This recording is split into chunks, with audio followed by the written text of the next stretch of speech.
Hold on, it didn't go live. Hold up, I'm redo it. It didn't go live. All right.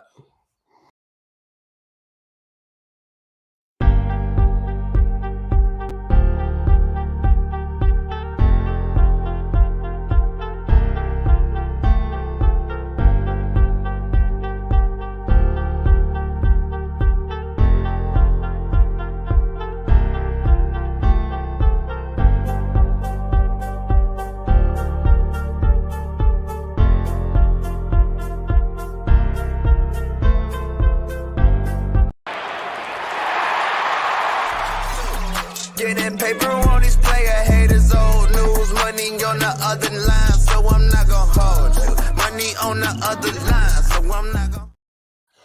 Ladies and gentlemen, welcome back. It is Wednesday, May 24th, 2023. I'm your boy Scott. We are here for another edition of I'm Not Gonna Hold You, Season 3, Episode 28. We're a day early. Game 5 of the Eastern Conference Finals will be tomorrow. Had some stuff to do tomorrow, so we had to push it up a day. We might do it same day next week as well because of I don't know if I want to shoot on the same day as game 1 of the NBA Finals, but we'll figure that out. But appreciate everybody for joining me. You know to follow me on Twitter and Instagram at BarbChairScott. You can follow me over there. You can follow the Barbers Chair Network at BarbersChairNet on Twitter and Instagram. And you can visit bcnet.com and subscribe to our Patreon, patreon.com/Barbers Chair Network. Check out all the good stuff we got up on there, man. So let's just get right into it with my sound off, man. The Los Angeles Lakers have been eliminated from the NBA playoffs and the Western Conference Finals in a clean sweep. Something I feel like the national media has not been actually addressing over these last couple of days, which is something that Mike Malone has been saying consistently that they have not been doing. But that is not the point of what I'm going to say. I will give the Denver Nuggets their rightful love later in the show, like I did last week when I gave y'all love and told y'all what was going to happen. Because one thing I do not do on this show is lie to the viewing public. I tell y'all the truth all the damn time. So now I'm going to tell y'all the truth even more. Mr. LeBron Raymond James had a great game in game 4. If anybody follows my Twitter account, you know that I had a pretty good night Monday night. On this show, I give my actual non-biased sports takes. That's what we're here for. Whether it's, I give it to you raw and real. But sometimes I like to troll a little bit. Sometimes I like to get people who've been talking shit to shut the fuck up. And I said, even way before this show, I said this years ago when LeBron came to Lakers 5 years ago, that LeBron James fans and the Los Angeles Lakers were the worst marriage in sports history, just because of how annoying this fan base has been. This last month and a half in this postseason has been annoying as hell dealing with that fan base. So yes, it was fun to laugh at their pain and despair about 48 hours ago. It was a fun to do. And for all the what the Bulls doing, you can't kill what's already been dead. All right, I'm already dead inside in the Bulls. Who gives a shit about what the Bulls are doing? I'm on the couch. You come get the couch too. I got pizza on the way. I got chips and queso. What kind of fucking beer do you want? But Miss LeBron, the drama queen himself, went on the podium, and while everybody, while there's people celebrating in Staples Center, Nuggets going to the finals, all that, and he goes out there, he wasn't asked about what his plans were for the offseason, by the way, hinting that he's going to retire, hinting to the point that we're getting reports from Chris Haynes, Adrian Wojnarowski, and other Laker beat reporters that LeBron's actually thinking about it. Now, I will say this. Would it shock me if LeBron actually is considering it? No. The dude's been in the league a long time. He played at a very high level. He felt like he had an opportunity to win his 5th NBA championship this year, especially with how low they were in the standings to start the year. He really thought that he could come out and do that this time. So, of course, it's a little disappointing. He might be running out of gas mentally. He looks like he's not really losing that much steam physically on the court. We haven't seen anybody play that well as he's played at his age, but Bronny is going to USC. Salute to Bronny. He's going to be going to USC. Maybe he wants to be a basketball dad. But in the words of one Joseph Budden, you can't fool a real nigga. You can fool them. You can fool the ones who are not paying attention. You cannot fool me, LeBron. You were just doing this so the spotlight could get back on you and off of what the Denver Nuggets just did. And you're going to go through this little whole charade this summer. And by the way, I respect it. I respect people who know that they can move the needle. LeBron James knows that he is the king maker in the NBA. He knows what he says is law. He knows what he says is going to shift the the landscape of the NBA. He gets it. I probably do some petty shit like that too. But as one petty motherfucker to another, you can't fool me. LeBron's not going to retire. LeBron is doing this to put pressure on Rob Pelinka and Jeannie Buss and the Los Angeles Lakers to get him more talent so he can try to compete for an NBA championship as long as he possibly can. Now, we're going to get into later this episode of what's going to happen, what the Lakers should do this offseason. But it's actually kind of, you're seeing what Mike Malone has been saying. If you look at some of these social media posts from Bleacher Report, y'all would name names, Bleacher Report, everything on FS1, things you see on, the ESPN, the worldwide leaders going outside. I don't know what the fuck they're doing. It's all about the Lakers. And I understand the Lakers are the number one franchise in the NBA. I'm not naive to that. They are the NBA's New York Yankees. And to be honest, they're way more relevant than New York Yankees, considering the Yankees have only won 5 championships since black people could vote, which is completely different than what the Lakers have been a standard bearer. The Lakers were trying to win their 7th championship in just the last 23 years. So they have been the standard bearer. So I understand why people talk about that, but let's give some love to the Nuggets for whooping your ass. You didn't win one game. And I see some of the people, well, you had one of the best performances. He didn't win a fucking game. I don't want to hear that shit. If we're going to go over here and criticize other players when they don't get the job done, you didn't get the fucking job done. It's just that damn simple. If he'd have won, it'd have been, oh, he's the GOAT. You got to put him over this, dude, this, that, and the third. Okay, cool. If we're going to crown you when you win, we got to keep it real when you lose. All right? It just is what it is. I picked the Nuggets to win that series. I didn't think they were going to get their ass whooped like that. That shocked even me. But, LeBron, you can't fool me. You can't fool me. I'm very on to your game. And I really like how the entire world, it was really like, all right, Bron, get the fuck out of here. Like, nobody's buying the shit that you're selling right now. But I will get to the Lakers later in this show. Now let's move on to the Lakers' most hated rival, the Boston Celtics. The Boston Celtics were also looking through the barrel of an 0-3-9 with this last ass whooping at the hands of the Miami Heat this past Sunday night, which I watched the first quarter and a half before I turned to Succession and watched that episode, which was phenomenal television. And by the way, if you follow us on the Patreon, as you see on the web on the ticker right now, you can follow me and my homie Dante. We break down Succession each and every week on Cinema with the Guys. Didn't drop an episode this week, but we'll be back next week to break down episode 9 and the series finale this week. So I was watching Succession, came back after Succession went off, and I saw the Heat were up 30. I was like, what the hell just happened? And they just completely got, humiliated. Like, the difference in the Laker-Nugget series and this series, well, I feel like the Heat are punking the Celtics. Like, they punking them. You know what I'm saying? Like, I feel like they took their soul in Game 3. And Jimmy, I love Jimmy because he talks shit and he backs it up. Jimmy doesn't forget things. Jimmy remembered the little premature timeout and point that Al Horford did in Game 1, which they ended up losing, by the way. Jimmy came back and gave back to him in Game 3. With the Lakers, it just feels like the Lakers just ran into the best team in basketball. I don't feel like the Lakers played badly. Like, the Celtics should be fucking ashamed. Well, last night, they went into, I don't know what the name of that damn arena is anymore. I'm going to keep calling it American Airlines Arena. I'm just going to start calling all these arenas the original name I remember them being when I was growing up. It's like, I don't give a damn that Denver's new arena is Ball Arena. No, that is the fucking Pepsi Center. I don't care how many times you tell me it's Crypto.com arena, that is Staples Center. Matter of fact, Crypto is then collapsed any damn way. So I don't know what the name of the new Miami Heat stadium is, but they went in there and they got a little bit, I won't say respect back because no, they're not supposed to be in this fucking position to begin with, but they survived, went out there, won in double digits, and now this series be moving back to TD Garden tomorrow night in Boston. Jason Tatum had 33 points, 11 assists, 7 rebounds, shot 4 of 9 from 3. The Celtics in general, which I feel like was a story of game 4 last night, shot 40% for the 3-point line. To me, that's a story right there. 40% for the 3-point line. I think the biggest thing in this series for the Celtics, outside of the underachievements of Jason Tatum and Jaylen Brown, and Jaylen Brown's been getting away with murder, by the way, has been the fact they just have not been hitting three-point shots. We know Joe Mazzulla does not care about how many 3-point attempts the Celtics jack up. He wants more and more and more. I think that's been a main thing right here. And Jason Tatum did what he had to do. Jason Tatum in elimination games is elite.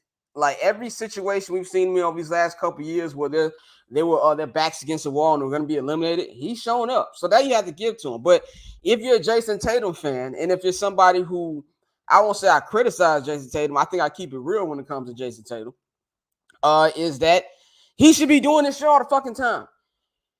For somebody who loves Kobe Bryant and is a Mamba disciple, I've never seen his big ass not post up more. Get your ass and post up more. What did Kobe do late career Kobe? Post up. Kobe was good at the post ups. Do that more. You like 6'8". Like, stop trying to, play hero ball. Stop the cool ass moves. He needs to be doing this shit all the time. I think the thing, if you're the Celtic, if you're a Celtic fan, if you're Brad Stevens, if you're that ownership, the reason you should be sick to your stomach is because talent-wise, they should be the ones who up 3-1 in this series. I love Jimmy. I love Miami Heat, the culture, everything they're building over there. They ain't supposed to be up 3-1 in this series. Boston has missed a golden opportunity. I kind of feel like everything has fallen Boston's way. The team that beat them in the finals last year, the Golden State Warriors, they're eliminated. The team that would probably beat them this year and their most hated rival in the Los Angeles Lakers have been eliminated. The team that I thought majority of people thought would beat them and get their lick back, the Milwaukee Bucks went home in the first round, and you come out here and pull this shit. And it's not just against this particular team. They did in the first 2 rounds. There's no fucking way that first round series against the Atlanta Hawks should have been 6 games. It just don't make no damn sense to me. And then, them going toe-to-toe with Philly. Like, Philly shouldn't even been up 3-2. So that's what should be infuriating, is Jason Tatum should be doing this every night. And Jaylen Brown had another stinker. There's those 17 points. I know he doesn't want to be there, but you need to go out here, you need to hoop, and make sure your team can get in this. Now, we can go to Miami. Should the Miami Heat be worried? No, they should not be worried. Like, there's a reason that people trying to come back 0-3 in the NBA playoffs is now 0-150 with the Lakers losing. There's a reason why that happened. I know the NBA tried to play that shit up. Turner tried to play that shit up last night with the shots of Jeter and A-Rod. And by the way, I understand that they coughed that up, and that is probably one of the biggest choke job probably in sports history. Also, let's put some respect on Jeter and A-Rod's name. Jeter, multi-time World Series champion, 5-time. A-Rod won the 2009 World Series by his goddamn self, basically. So I understand what they were trying to do. And then Jaylen Brown and the Marcus Smart trying to channel their inner Kevin Millar. I remember Kevin Millar went out there when they were down 0-3 to the Yankees, and he was telling all the beat reporters, don't let us win one. If we win one, that means we get Pedro. Then we get Schilling. And in game 7, who knows what's going to happen? She will have y'all pitch. You try to pull that off, I get you, but it's a different kind of thing. I think why it's so hard in the NBA is because in hockey and in baseball, the 2 leagues that have had teams come back from 0-3, the Red Sox did in 2004 and the Los Angeles Kings did in 2014, it's because you're really only as good as your next day's pitcher or your goalie. That's the thing right there. That's what keeps it hot. So that's what got the Red Sox in it. It's not like that in basketball. After a while, you just know who a team is. Now, do I think that that the Celtics can make it a little hot in the kitchen? For sure. It will not shock me if the Celtics won game 5 tomorrow. And now we're sitting here on Saturday night with the game 6 in Miami. Now all the pressure's on the Heat, but there's a reason why this shit's never happened before. I think the Heat are going to be fine. Jimmy Butler had 29 points, 9 rebounds, 5 assists, but he did not have a good shooting game. It was 9 for 21 from the field. More importantly, 1 from 4 from the 3-point line. But I think the thing right here is we got to look at 15 turnovers. That's not the Miami Heat's game. I can bet good money if I was somebody who liked to gamble. I bet good money they're not going to turn the ball over 15 times again. They were 8 for 32 from 3-point. Now, I understand that the Heat have been shooting at a 2016 Golden State Warriors clip from three, but they still got damn good shooters. They got Gabe Vincent. They got Max Strus. They got Caleb Martin. They got I'm missing somebody right now, but they got a lot of good 3-point shooters out there that they're what's my man, the white boy? Pappy got put it in the chat. The white boy who got paid too much. I know he'll put it in a minute, but they've got the shooters to be able to Duncan Robinson. Thank you, Duncan Robinson. So they have the shooters to be able to they can afford a bad game. It's not like they're streaky 3-point shooters. No, these are just good 3-point shooters. They're not going to shoot 8 for 32 from the 3-point line anymore. I think the one cause for concern is Gabe Vincent and his ankle.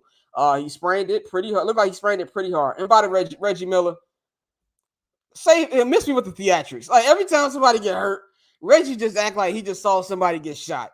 Like, chill out. Like it look, he hurt himself. He's not out for the season. He's listed as questionable. Who knows if he's gonna play or not?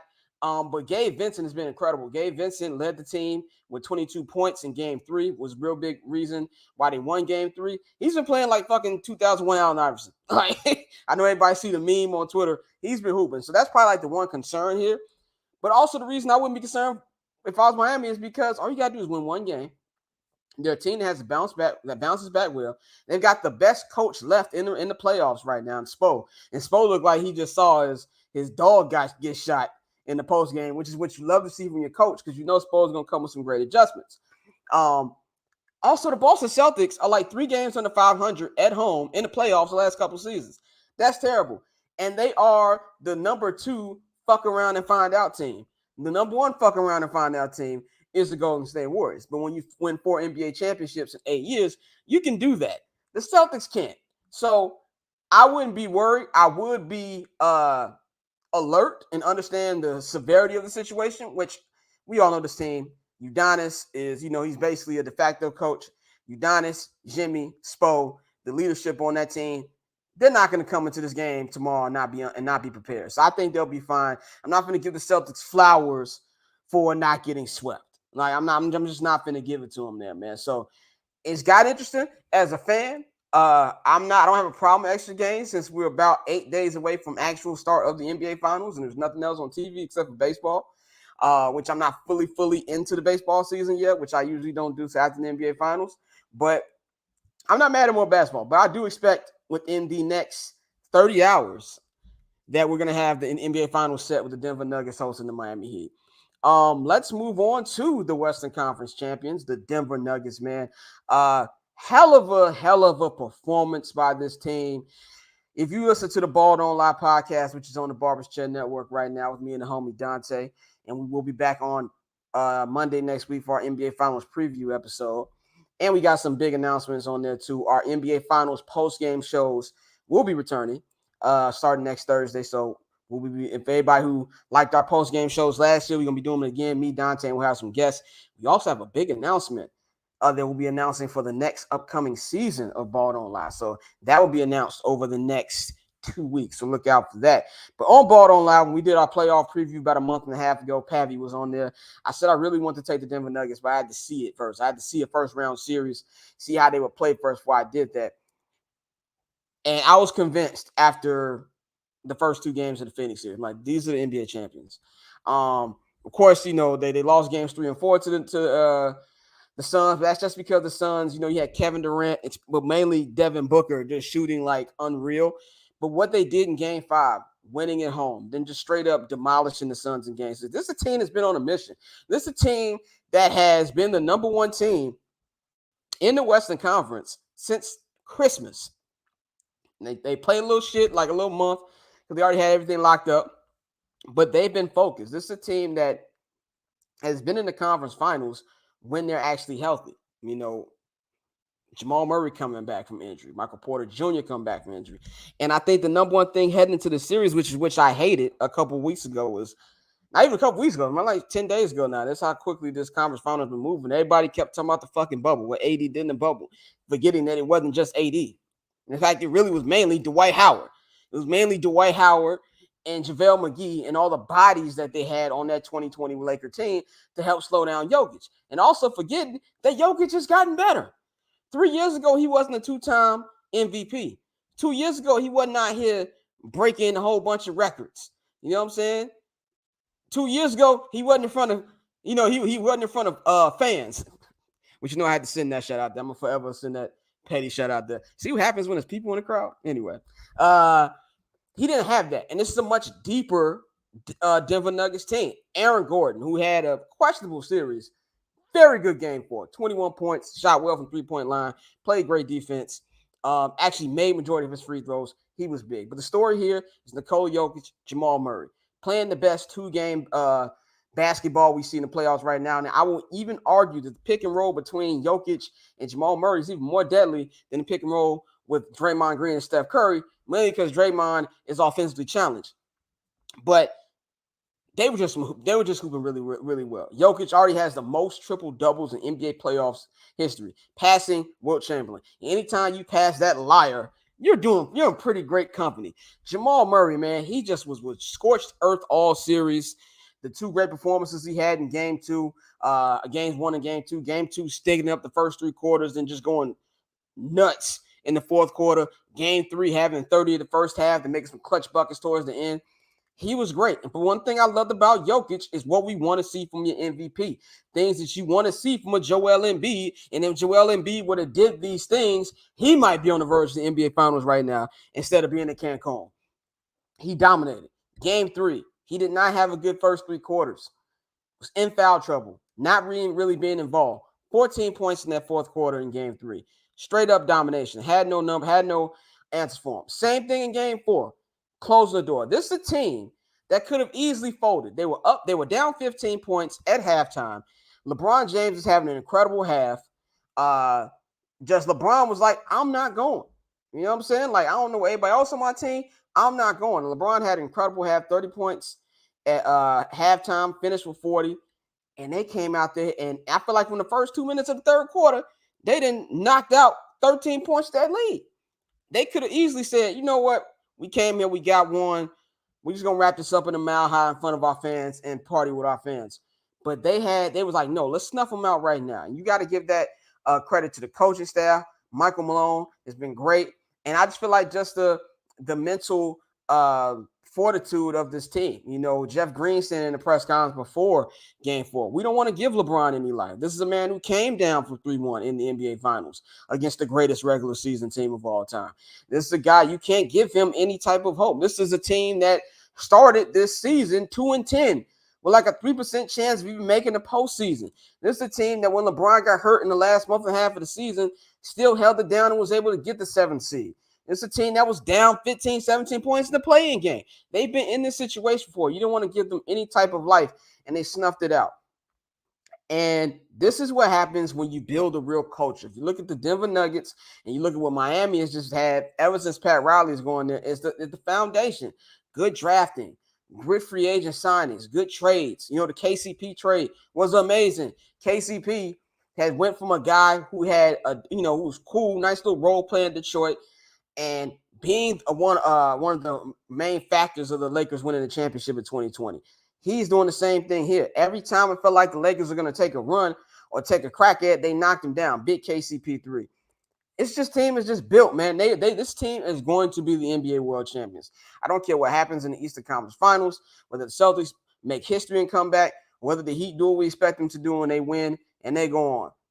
Not saying those teams can't compete. I think the Celtics and the Heat can give them some go. I think it'd be a 6-game series. But this is the NBA champions. There's comes a time every postseason where some team just got that look. The Nuggets are the champs. And I think more people need to talk about it. And if and when they win the NBA championship, we need to be talking about them, man. So salute to Nikola Jokic. Like I said last week, if he wins this championship, if and when he wins the championship, a lot of y'all got to shut the fuck up. Y'all should probably shut the fuck up now. But you really don't have to shut the fuck up. Because then we're going to be talking about not does he deserve 3 MVPs in a row, which is a ridiculous conversation to begin with. Where does he rank all time with other bigs? Like, we really got to start thinking about that. Could we be seeing the beginning of an era? And I will be giving a lot of love to Jamal Murray on Ball Don't Lie this week. I've trashed him on many podcasts before. We are kicking somebody out of the LSS, and we're going to be adding a new member. So tune in to Ball Don't Lie on Monday, as we're going to be talking about that, man. So that's all I've got for the Denver Nuggets. Congrats to them. Congrats to everything they've got going on. They got great fans out there in the Mile High. It's going to be fun to watch these new finals. And I got some smoke for bitch ass NBA fans at the end of the show too, but that's why I got on them. But let's circle back to the team they lost to. I talked about LeBron earlier in the show. My sound off about I believe his retirement. Thinking about retirement is really just to put the pressure on the Lakers front office. Let's look at what the Lakers front office has to work with this year. So they've got a couple unrestricted free agents: D'Angelo Russell, Dennis Schroeder, Lonnie Walker the fourth, and Troy Brown Jr. As somebody who watched Troy Brown Jr. on the Chicago Bulls, send him to Shanghai now. Lonnie Walker had a nice little story there. Had a game where he was playing like BJ Armstrong, but after that, didn't really do too much. I don't think not saying that you don't bring him back, but he's not a priority to me. Dennis Schroeder, he is a very irritating player, but I think this is the kind of player that the Lakers need. They need a Dennis Schroeder. He plays good defense. He has a solid three ball. I think that they should bring him back, and I think they will bring him back. Now, Rob Pelinka, Darvin Ham, they stress continuity, and they want to be able to keep the core they have right now. Shout out to Kyle Kuzma who tweeted, "Where have I heard that before?" That was kind of funny to me. A lot of front offices say that too. Chalk is cheap. We'll see when July 8th rolls around if that actually rings true. But number one unrestricted free agent here is D'Angelo Russell. I know everybody's like, you gotta let D'Lo walk, you gotta let D'Lo walk, you gotta let D'Lo walk, and I am inclined to agree a little bit. But I don't think you just completely write off D'Lo. As bad as he played, I think D'Lo is a very streaky shooter. That's kind of why he hasn't found a home. His first run with the Lakers didn't run well. His second run with the Lakers ain't really go well. Uh, the Warriors trade him first chance they could get. You know what I'm saying? Timberwolves traded him. So he hasn't really found a home. But I feel like because you don't really know what's going to happen with this Kyrie situation, which we'll get into in a minute, I feel like that's something that you put on the back burner. I don't think you 100% just write off the possibility of bringing him back. The two main things to me are the two restricted free agents, Rui Hachimura and Mr. Austin Reeves. Austin Reeves, man, you are going to be a very rich man, my guy. Austin Reeves, you gotta love stories like this, man. I love the underdog stories. This is a guy who was on a G League roster. A lot of people didn't think he was even going to make the team, and being one of the most important players for the Lakers in the second half of the season, and especially in the playoffs. He's going to be a very rich man. I know the Lakers said they're going to do whatever they can to sign him back, and I believe that. But I do believe there's going to be some team out there who's going to offer a poison pill. And we're really going to see how much do the Lakers really, really value Austin Reeves, because it kind of is the same thing with my man AC, my man Alex Caruso. Caruso coming off the championship was great. And the Bulls, now, of course, he's unrestricted, but the Bulls threw him a bag that the Lakers could have easily paid better, but they didn't. So will they do the same thing with him? Rui Hachimura started off slow, but he hooped. He hooped all playoffs, especially in this series. You got to bring him too. So to me, those are the two most important things to do. Team option, Malik Beasley. Malik Beasley was kind of unplayable towards the end of the series, but I think that's somebody you probably bring back. I don't think Malik is somebody that is you just leave off your roster. I think he's a good rotation guy for the regular season. So I will bring him back. They have 2 draft picks this year. In the first and second round, pick 17, pick 47. And a potential addition here is Mr. Kyrie Irving. Kyrie's the wild card. Kyrie has been at, I think, like 2 or 3 like playoff games this year. He was at this past one on game 4. I'm not going to sit up here and act like I know what the hell Kyrie Irving is going to do. Nobody knows what Kyrie Irving is going to do. I don't think anybody's questioning Kyrie Irving's play. We know Kyrie Irving is actually playing basketball. Keywords here, actually playing basketball. He is one of the best performers in the NBA right now. He's a clutch basketball player. He's really one of the most gifted offensive players we ever seen in my life. He can't guard this chair that I'm sitting in right now, but he's good offensively. So I'm not going to sit here and act like, he wouldn't be a welcome addition to the Lakers, especially, with this how bad D'Angelo Russell has been playing. But I don't think he's the answer either. Like, I don't think that the Lakers were Kyrie Irving away from beating the Denver Nuggets. Like, no, there were a lot of things away from beating the Denver Nuggets. But LeBron likes to go with guys he has history with. LeBron has been to a couple NBA finals with Kyrie. LeBron knows he can win a championship with Kyrie. And if that's what LeBron wants, that's what the Lakers are probably going to go out and get. Now, I still think he's going to go back to the Dallas Mavericks. Not make a prediction. Like I said, I don't know. Kyrie might wake up tomorrow and be like, oh, I don't like the smog in the air in Los Angeles. I'm not going to go. Or he signs and be like, you know what? I think I'm going to cure homelessness today. I'm not playing for the next 2 fucking weeks. You don't know what this dude's gonna do. But I do know the main conflict with the Brooklyn Nets was he wanted his money. A contract that Joe Tsai and the ownership there didn't want to pay him. A contract I don't think anybody should pay this man. Not because he can't play, it's because he's not reliable. But the Dallas Mavericks really don't have a lot of don't have a lot of options. They gave a lot to get him. I think he's gonna go back to Dallas, and I think they're gonna pay him all that money. But I'm not gonna sit there and act like this isn't an option. But I don't think this is the main thing. Because now, if you bring Kyrie, now you got 3 dudes who their availability is questionable. Anthony Davis, we know that he's not gonna play a whole season. He's not. And LeBron, at this point in his career, he's not gonna play a whole season.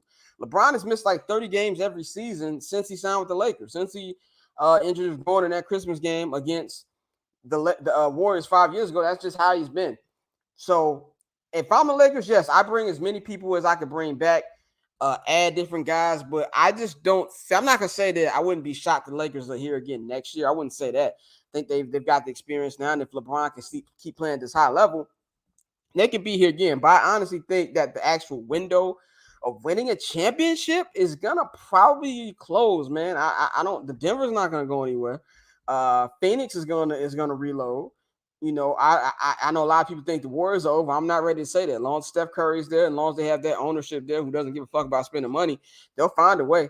You know, the West isn't going anywhere. The East, Giannis is gonna be back. You know, there's a lot. I feel like there's gonna be a lot of retooling in the NBA this year. So I think I think this is their last chance to actually win a championship.